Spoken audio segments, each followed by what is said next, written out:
आपल्यासमोर जे स्रोत आहेत ते एका खूपच अनपेक्षित कल्पनेवर आधारित आहेत. ती म्हणजे देवाला स्वतःच्या आज्ञा चांगल्या आणि पाळण्यायोग्य आहेत हे सिद्ध करावं लागलं. आता हे ऐकायला विचित्र वाटतं नाही का? सर्वशक्तिमान देवाला काही सिद्ध करण्याची गरज का पडावी? पण ह्या एका गरजेमागे एक संपूर्ण वैश्विक नाट्य, एक प्रकारचा कॉस्मिक कोर्ट केस दडलेला आहे आणि आज आपण तेच उलगडणार आहोत. तुम्ही कॉस्मिक कोर्ट केस हा शब्द वापरला आणि तो अगदी अचूक आहे. या स्रोतांचा गाभा हाच आहे. ही काही साधीसुधी गोष्ट नाही. देवाने सृष्टी निर्माण केली आणि सोडून दिली असं नाहीये. तर त्याने एक अशी कायदेशीर प्रक्रिया सुरू केली आहे ज्यात पुराव्यांच्या आधारे साक्षीदारांच्या माध्यमातून एका मोठ्या आरोपाचं खंडन केलं जात आहे. आणि या खटल्याचा निकाल संपूर्ण सृष्टीचं भविष्य ठरवणार आहे. ठीक आहे, तर मग कोणत्याही चांगल्या कोर्टरूम ड्रामाप्रमाणे आपण सुरुवातीपासून सुरुवात करूया. हा खटला का सुरू झाला? आरोप काय होता आणि तो कोणी केला होता? याची मुळं सृष्टीच्या सुरुवातीलाच आहेत. जेव्हा देवानं देवदूत आणि मानव निर्माण केले तेव्हा त्यानं एक अमूल्य आणि तितकीच धोकादायक भेट दिली. स्वतंत्र इच्छाशक्ती, म्हणजे स्वतःचे निर्णय घेण्याची क्षमता. याच क्षमतेमुळे एक मोठं आव्हान निर्माण झालं. या कागदपत्रांमध्ये उल्लेख आहे की हेलेल, ज्याला आपण सैतान म्हणून ओळखतो, त्याने देवाच्या व्यवस्थेवरच एक मूलभूत आरोप केला. आणि तो आरोप काय होता? त्याचा दावा साधा पण खूप गंभीर होता. त्याने म्हटलं की देवाच्या आज्ञा, विशेषतः प्रेम कर ही आज्ञा, स्वतंत्र इच्छाशक्ती असलेल्या जीवासाठी, म्हणजे क्रिचर्ससाठी पाळायला खूप कठीण आहेत, किंबहुना अशक्य आहेत. त्याने देवावर एक प्रकारे अवास्तव नियम लादणारा शासक असल्याचा आरोप केला. त्याने म्हटलं, हे नियम चांगले दिसतात पण ते व्यवहारात पाळता येत नाहीत. म्हणजे त्याने थेट देवाच्या चारित्र्यावर आणि त्याच्या नियमांच्या व्यवहार्यतेवरच प्रश्नचिन्ह निर्माण केलं. पण इथे एक प्रश्न येतो. देव तर सर्वशक्तिमान आहे. त्याला काहीही सिद्ध करण्यासाठी साक्षीदारांची गरज का पडावी? तो फक्त सैतानाचा दावा खोटा आहे असं जाहीर करू शकत नाही का? हा खूप महत्वाचा प्रश्न आहे. तो तसं करू शकला असता, पण मग तो एका हुकुमशहासारखा दिसला असता. देवाला केवळ शक्तीने नाही तर न्यायाने राज्य करायचंय. त्याने स्वतःच न्यायाचे नियम बनवले आहेत. आणि योहान 8 मध्ये जसा उल्लेख आहे, कोणत्याही गोष्टीची सत्यता सिद्ध करण्यासाठी किमान 2 साक्षीदारांची गरज असते. हा देवाचाच नियम आहे. त्यामुळे स्वतःच्या नियमांचं पालन करत या आरोपाचं खंडन करण्यासाठी त्याला साक्षीदार उभे करणं भाग होतं. त्याला हे दाखवायचं होतं की त्याचा दावा खरा आहे, केवळ तो म्हणतो म्हणून नाही, तर ते सिद्ध करता येतो म्हणून. वा, म्हणजे देव स्वतःच्याच कायद्याच्या चौकटीत राहून हा खटला लढत आहे. हे खूपच रंजक आहे. तर मग या वैश्विक प्रकरणात साक्षीदार म्हणून कोणाला उभं केलं गेलं? मानवजातीतील सामान्य लोकांना, संतांनाही साक्षीदार म्हणून उभं केलं जात आहे. त्यांची साक्ष या प्रक्रियेसाठी अत्यंत महत्वाची आहे. ठीक आहे, तर या खटल्यात पहिला आणि सर्वात महत्वाचा साक्षीदार कोण होता? नक्कीच त्रैक्यातील दुसरी व्यक्ती म्हणजेच मसीहा असणार. त्याने या खटल्याला कशी सुरुवात करून दिली? अगदी बरोबर. मसीहाने मानवरूप धारण करणे ही या योजनेतील सर्वात धाडसी आणि निर्णायक पायरी होती. विचार करा, या खटल्याचा न्यायाधीशच साक्षीदाराच्या पिंजऱ्यात उभा राहतोय. सृष्टीकर्त्याने स्वतः सृष्टीचा एक भाग बनून मानवी मर्यादांमध्ये राहून हे दाखवून देण्याचं ठरवलं की त्याचे नियम पाळणं शक्य आहे. ही कल्पनाच अविश्वसनीय आहे. पण केवळ मानवी जन्म घेणं पुरेसं होतं का? त्याने पुरावा कसा सादर केला? नाही, जन्म ही फक्त सुरुवात होती. त्याने एक संपूर्ण पापरहित जीवन जगून दाखवलं. प्रत्येक मोह, प्रत्येक परीक्षेला तोंड देऊन त्याने देवाच्या आज्ञांचं तंतोतंत पालन केलं. आणि शेवटी क्रुसावरचा मृत्यू स्वीकारून त्याने अंतिम साक्ष दिली. त्याचा मृत्यू हा त्याचा जीवनाचा कळस होता, जिथे त्याने दाखवून दिलं की देवावरील प्रेम आणि आज्ञापालन हे मृत्यूच्या भीतीपेक्षाही मोठं आहे. यालाच पहिला आणि सर्वात पक्का पुरावा म्हटलं गेलंय. आणि त्याचं पुनरुत्थान, त्याचं काय महत्त्व आहे? पुनरुत्थान ही त्या विजयाची घोषणा होती. ती एक कायदेशीर घोषणा होती की आरोप खोटा ठरला आहे. मृत्यूवर विजय मिळवून त्याने हे सिद्ध केलं की आज्ञापालनाचा शेवट मृत्यू नाही तर जीवन आहे. या घटनेने देवदूतांना आणि सैतानाला स्पष्टपणे दाखवून दिलं की देवाच्या आज्ञा पाळल्यास मृत्यूवरही विजय मिळवता येतो. आणि म्हणूनच स्त्रोत त्याला एक विशेष नाव देतात, झोपलेल्यांमधून उठलेले प्रथम फळ. झामझानन जादरे छत्यर्मे. प्रथम फळ याचा नेमका अर्थ काय? याची कल्पना शेतीतून घेतली आहे. जसे शेतातलं पहिलं फळ किंवा पहिली मूळभर कणसं पाहून संपूर्ण पिकाची गुणवत्ता आणि खात्री पटते, तसंच त्याच्या पुनरुत्थानाने हे सिद्ध झालं की असा विजय इतरांसाठीही शक्य आहे. तो एका मोठ्या आध्यात्मिक पिकाची म्हणजेच साक्षीदारांच्या एका मोठ्या समूहाची सुरुवात होता. त्याने एक मार्ग तयार केला. ठीक आहे. तर मसीहाने या खटल्यात पहिला आणि सर्वात महत्वाचा पुरावा सादर केला, पण कोणताही मोठा खटला एका साक्षीदारावर जिंकता येत नाही. आता कोर्टात पुढच्या साक्षीदारांना बोलवण्याची वेळ आली आहे आणि इथेच मानवांची भूमिका सुरू होते, बरोबर? अगदी अचूक. एका साक्षीदाराने मार्ग दाखवला, पण दावा पूर्णपणे सिद्ध करण्यासाठी अजून साक्षीदारांची गरज होती. आणि इथेच हुतात्मा साक्षीदारांची म्हणजेच सुंग्योजिंगिन यांची भूमिका समोर येते. हुतात्मा साक्षीदार हा शब्दच खूप वजनदार आहे. हे नक्की कोण आहेत आणि त्यांचं महत्त्व काय आहे? हे ते संत आहेत जे मसीहाच्या पावलावर पाऊल ठेवून चालतात. ते केवळ चांगलं जीवन जगत नाहीत, तर देवाच्या आज्ञा पाळण्यासाठी इतक्या टोकापर्यंत जातात की त्यासाठी ते आपला जीव द्यायलाही तयार होतात. त्यांचा मृत्यू हा त्यांचा पराभव नसतो, तर ती त्यांची अंतिम साक्ष असते. ते त्यांच्या मृत्यूने घोषित करतात की सैतानाचा दावा खोटा आहे. देवाच्या आज्ञा केवळ पाळण्यायोग्य नाहीत, तर त्या जीवनापेक्षाही मौल्यवान आहेत. पण इथे एक गोष्ट मला थोडी विचित्र वाटते. या स्रोतांमध्ये असा उल्लेख आहे की देवाने अशा साक्षीदारांची एक निश्चित संख्या म्हणजे जॉंग आशिन सू ठरवली आहे. हे ऐकायला खूप विचित्र वाटतं. म्हणजे देवाने आधीच एक कोटा ठरवला आहे की इतके लोक मरण पावल्यावरच न्याय मिळेल. हे थोडं क्रूर नाही का वाटत? तुमचा मुद्दा बरोबर आहे. वरवर पाहता ते क्रूर वाटू शकतं, पण याकडे एका वेगळ्या दृष्टिकोनातून पाहायला हवं. प्रकटीकरण 6 मध्ये याचं एक चित्र उभं राहतं. तिथे वेदीखाली असलेले हुतात्मे देवाला विचारतात की त्यांच्या रक्ताचा बदला कधी घेतला जाईल. तेव्हा त्यांना उत्तर मिळतं की त्यांच्यासारख्याच इतर साक्षीदारांची, त्यांच्या बंधूंची संख्या पूर्ण होईपर्यंत थांबा. याला कोटा म्हणण्याऐवजी आवश्यक पुराव्यांची संख्या म्हणणं अधिक योग्य ठरेल. जसं एखाद्या खटल्यात दावा सिद्ध करण्यासाठी पुरेसे पुरावे आणि साक्षीदार लागेपर्यंत सुनावणी पुढे ढकलली जाते, तसंच काहीसं हे आहे. प्रत्येक साक्षीदाराची साक्ष महत्त्वाची आहे आणि ती संख्या पूर्ण झाल्यावरच खटल्याचा निकाल लावता येईल. ठीक आहे. म्हणजे ही काही एका व्यक्तीची किंवा एका पिढीची गोष्ट नाही.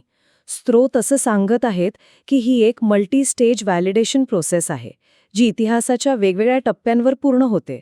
मसीहा, त्याचे शिष्य आणि मग एक अंतिम गट. ही रचनाच या योजनेची भव्यता दाखवते. आपण प्रथम फळांबद्दल बोलत होतो. मसीहा हे पहिले होते. मग इतर प्रथम फळे कोण आहेत? हो, या स्रोतांमध्ये प्रथम फळांचे 3 गट स्पष्ट केले आहेत, जे वेगवेगळ्या टप्प्यांवर ही साक्ष पूर्ण करतात. पहिला गट, जसं आपण पाहिलं, तो एकमेव आहे स्वतः मसीहा, झोपलेल्यांमधून उठलेले प्रथम फळ. तो पाया आहे. दुसरा गट आहे पवित्र आत्म्याचे प्रथम फळ. हे मसीहाचे शिष्य आहेत. पेंटेकॉस्टच्या दिवशी त्यांना पवित्र आत्मा मिळाला आणि त्यांनी जगभर जाऊन साक्ष देण्याच्या कामाची सुरुवात केली. ते या इमारतीचे पहिले दगड होते. आणि तिसरा गट? स्रोत एका तिसऱ्या आणि संख्येने खूप मोठ्या गटाबद्दल बोलतायत. तब्बल 1,44,000. हे या कथेच्या शेवटी येतात का? यांची नेमकी भूमिका काय आहे? हो, हा तिसरा गट आहे. मानवांमधून निवडलेले प्रथम फळ. प्रकटीकरण 14 मध्ये यांचा उल्लेख 1,44,000 असा केला आहे. यांच्याबद्दल असं म्हटलं आहे की हे निर्दोष आहेत आणि कोकरा म्हणजेच मसीहा जिथे कुठे जाईल तिथे त्याच्या मागे जातात. हे त्या साक्षीदारांच्या पिकाचं अंतिम आणि पूर्ण फळ आहे. जेव्हा यांची संख्या पूर्ण होईल तेव्हा पुराव्यांची प्रक्रिया पूर्ण होईल आणि खटला अंतिम टप्प्यात पोहोचेल. म्हणजे मसीहा, त्याचे सुरुवातीचे शिष्य आणि शेवटी येणारे 1,44,000 साक्षीदार, या 3 गटांच्या एकत्रित साक्षीने देवाच्या आज्ञांची सत्यता अंतिमरित्या आणि निर्विवादपणे सिद्ध होते. पण पुन्हा तोच प्रश्न येतो, हे सर्व करण्यासाठी सामान्य मानवाला शक्ती कुठून मिळणार? मरण पत्करून आज्ञा पाळणं हे मानवी शक्तीच्या पलीकडचं आहे. अगदी बरोबर. आणि इथेच या योजनेतील तिसरा महत्त्वाचा घटक म्हणजे पवित्र आत्मा याची निर्णायक भूमिका समोर येते. मसीहाने क्रुसावर जे रक्त सांडलं त्यामुळे एक नवीन करार, से आणि आक, शक्य झाला. नवीन करार हा जुन्या करारापेक्षा कसा वेगळा आहे? जुना करार हा दगडांवर लिहिलेल्या नियमांचा होता. नियम बाहेर होते आणि माणसाला ते स्वतःच्या शक्तीने पाळायचे होते, ज्यात तो सतत अपयशी ठरत होता. पण नवीन करार हा क्रांतिकारी आहे. ह्या करारानुसार जे संत पश्चाताप करतात आणि मसीहावर विश्वास ठेवतात त्यांच्या हृदयात, त्यांच्या शरीरात पवित्र आत्मा येऊन वास करतो. त्यांचं शरीरच देवाचं मंदिर बनतं. आता नियम बाहेरून लादले जात नाहीत, तर आतूनच ते पाळण्याची इच्छा आणि शक्ती दिली जाते. हे समजायला थोडं अवघड आहे. याला सोपं करून सांगू शकाल का? नक्कीच. याला तुम्ही एका शक्तिशाली सॉफ्टवेअर अपडेटसारखं समजू शकता. मानवी शरीर हे हार्डवेअर आहे, पण पापाच्या व्हायरसमुळे ते नीट चालत नाही. नवीन करारानुसार पवित्र आत्मा हे एक नवीन ऑपरेटिंग सिस्टम आहे, जे देव थेट आपल्या आत इन्स्टॉल करतो. तेच आपल्याला व्हायरसशी म्हणजे पापाच्या इच्छेशी लढण्याची आणि मूळ उद्देशानुसार म्हणजेच प्रेमाच्या आज्ञेनुसार काम करण्याची शक्ती देतं. वा, ही उपमा खूपच प्रभावी आहे. म्हणजे पवित्र आत्मा एक प्रकारे आतला इंजिन बनतो, जो त्यांना आज्ञा पाळायला मदत करतो. अगदी. तोच त्यांना देवावर आणि त्यांच्या शेजाऱ्यांवर निस्वार्थपणे प्रेम करण्याची शक्ती देतो.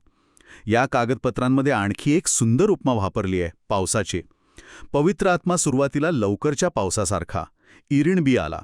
जसा पेंटेकॉस्टच्या दिवशी शिष्यांवर आला, त्याने पेरणीला सुरुवात केली. आणि आता लवकरच तो नंतरच्या पावसासारखा निजिन भी येईल, जो पिकाला म्हणजेच अंतिम साक्षीदारांना कापणीसाठी पूर्णपणे तयार करेल. तर जेव्हा या हुतात्मा साक्षीदारांची निश्चित संख्या पूर्ण होईल, जेव्हा हे पीक नंतरच्या पावसाने पूर्णपणे तयार होईल, तेव्हा काय होईल? या मोठ्या वैश्विक खटल्याचा निकाल काय लागेल? तेव्हा या योजनेचा कळस गाठला जाईल. तेव्हा पहिलं पुनरुत्थान म्हणजे एळचे बुहाल होईल. जे साक्षीदार मरण पावले आहेत ते पुन्हा उठवले जातील.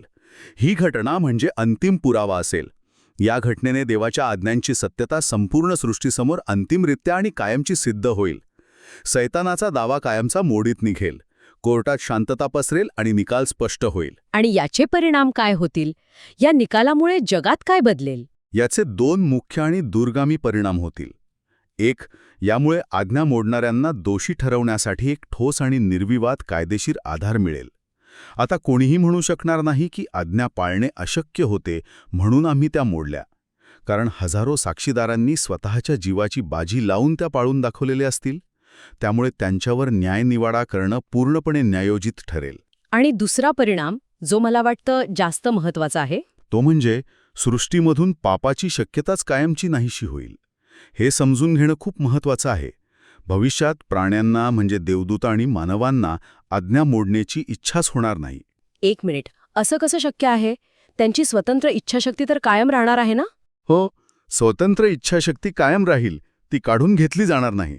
पण या संपूर्ण कायदेशीर प्रक्रियेतून, या वैश्विक खटल्यातून त्यांनी 2 गोष्टी अगदी स्पष्टपणे पाहिलेल्या असतील.